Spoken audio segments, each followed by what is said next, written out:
Title: TIFU by misunderstanding a text from my wife, thinking my kid had thrown up, and missing out on sex. This wasn't today, it was actually Sunday. The other night my wife and I were getting ready for bed and being kind of flirty. I had to use the restroom, so stayed downstairs while she went up to bed. While I was sitting on the toilet I got a text, "Bring a bucket and a mop." Crap, one of my kids must have thrown up. I finished my toilet biz and went down to the basement to check the cleaning supplies. I found a bucket, but couldn't find a mop. I found one of those squeezy sponge things, but the sponge was missing. Figuring the vomit was probably congealing by this point, I just grabbed the bucket and a bunch of paper towels and ran upstairs. I got to the upstairs bathroom and found no mess. I carried the cleaning supplies down to my kids' rooms, but found no vomit. I went to our bedroom and found my wife lying on the bed. She asked what had taken me so long, and I said I couldn't find a mop, and where was the mess. She started rolling around on the bed laughing. Suddenly I realized, "Bring a bucket and a mop" was a line from WAP, Wet Ass Pussy.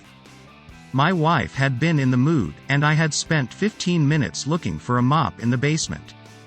Title: TIFU by identifying the wine used in Catholic communion. This story happened in 2004. I'm posting it because I was asked to by my family. This story is told all the time in my life by my parents, so I hope you enjoy it. I'm British with a Welsh dad and Portuguese mum. Mum wanted me raised to not be a stereotypical British teenager sneaking out lying about going to a mate's house and passing out from drinking vodka in a field, so she got me drinking tiny amounts of wine at dinner time from the age of 5/6. We're talking a shot of wine, no more. They learned their lesson after I got shit-faced aged 5 off of brandy. Story in the comments. Me being autistic got super into this and wanted to try all the different red wines we had, and I asked lots of questions. It became a little special interest of mine when I was 8. For those who are unfamiliar, if you're not baptized into the church as a baby, you can do a combo baptism, first Holy Communion as a kid through Catholic school. I did this in primary school so I would have a place at the best secondary school in my city, which happened to be Catholic. Like weddings, you have a dress rehearsal for the first Holy Communion, with the priest.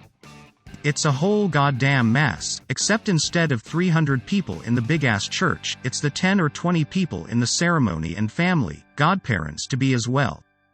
So being a dress rehearsal, there's a full communion with the wine and wafers to be top lad Jesus' blood and body.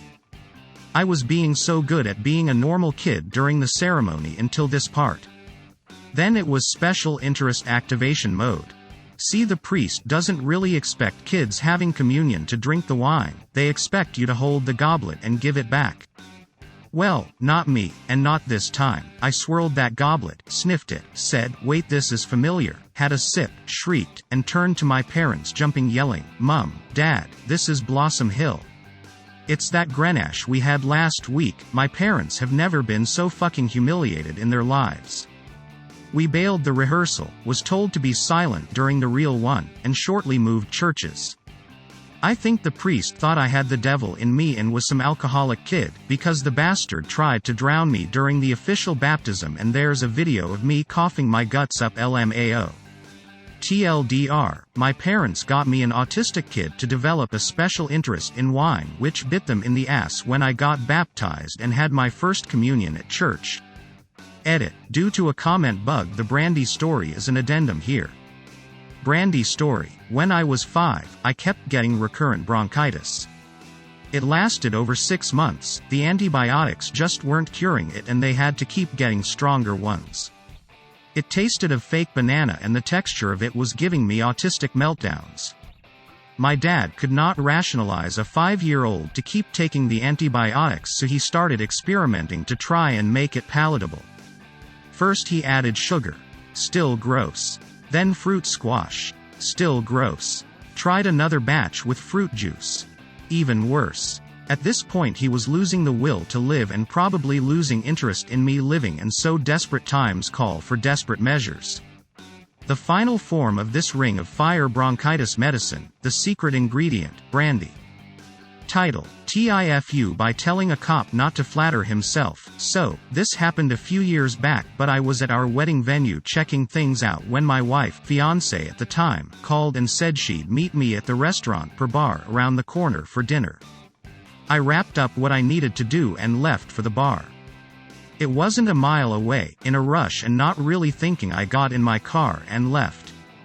I drove down the road, hung a right, drove less than a 1/4 mile and proceeded to park. As I was getting out of my car I hear, "Stay in the vehicle and put your hands where I can see them." Confused I look around to see a cop was behind me with his lights on. So I sat back down, shut my door and rolled my window down. The cop walked up. "You know why I pulled you over?" he barked at me. Title: TIFU by cleaning my dildo. NSFW? Holy shit, I just realized this. So, like most adults, I masturbate. And that occasionally includes toys. Well, last night, I did the deed, as you do, and went to the bathroom to clean it afterwards. Cleaned, went to the bathroom, always urinate after sex, having something inside your vagina, washed my hands, and then left the bathroom. Went to bed. Slept for a while. Woke up, watched some Netflix, whatever. A whole day passes. Needed to do something while my phone charged, so I did what anyone would do, reached for the toy. Except, this time, it wasn't there. In my tired state last night, I left it sitting in a basket right next to my bathroom sink, on top of a sheet of toilet paper to dry, not even wrapped up. I don't live alone. I live with family. That is the only bathroom in the house. It hasn't been addressed, but holy shit. I don't know. I had to tell someone. I'm so embarrassed. Thank God I cleaned it first. My mom definitely saw it just sitting out. Multiple times. Title: TIFU by giving my toddler fries every time we go through a drive-thru. We get fast food once a week. A terrible habit, but we just like one night a week where we don't have to worry about dinner. Anyways, our toddler loves fries. So when we go through the drive-thru we go ahead and pass her some and she cheers all cutely and makes her sounds. We live for it. This morning I was all like, hey, I actually have time to stop by a small coffee shop before getting to work, go through the drive-thru, I'm happy, but then my toddler lets out a monstrous screech. She has her hand held out, and I know that she wants fries. Except I don't have any fries, I only have my drink. So I dealt with a screaming, angry toddler all the way to work. Title: TIFU by not getting tested for melanoma. This happened 4 years ago, but perhaps by sharing my story on my cake day, you can help me save someone's life. I've had a faint brown line, like this, on my fingernail for a number of years. I'd never slammed my finger in a car door or received any types of injuries to that finger in particular. The brown line never faded. Instead it got slightly wider and slightly darker with the passing of time. Numerous friends and family said I should get it checked out, but because I didn't know what type of doctor to go to and was prideful, I always had a rebuttal for their comments. I saw a social media post explaining that this could possibly be a subungual melanoma, essentially, skin cancer in the nail bed. That's when I started to worry. Melanoma has taken one of my brothers, almost took my mother, and has affected multiple members of my family.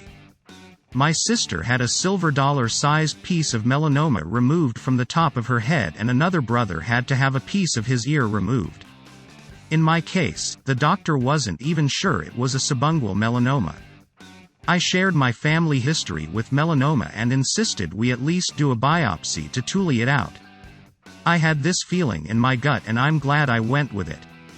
The biopsy came back positive. Lucky me.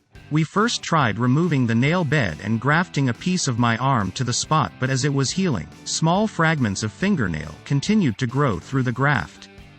There was concern that since the growth originated in the nail bed, and since fingernail was still growing, we may not have gotten it all. I ended up needing to have my fingertip removed to prevent it from spreading to the rest of my body and possibly becoming more dangerous. Please, check your fingernails and toenails, and if you see any faint or dark brown lines, or any suspicious marks under the nail, go to your dermatologist ASAP and get checked, especially if there is a history of melanoma in your family. Edit. I appreciate the awards, but rather than taking the time to do that, post on social media or give your friends and loved ones a call and talk to them about this.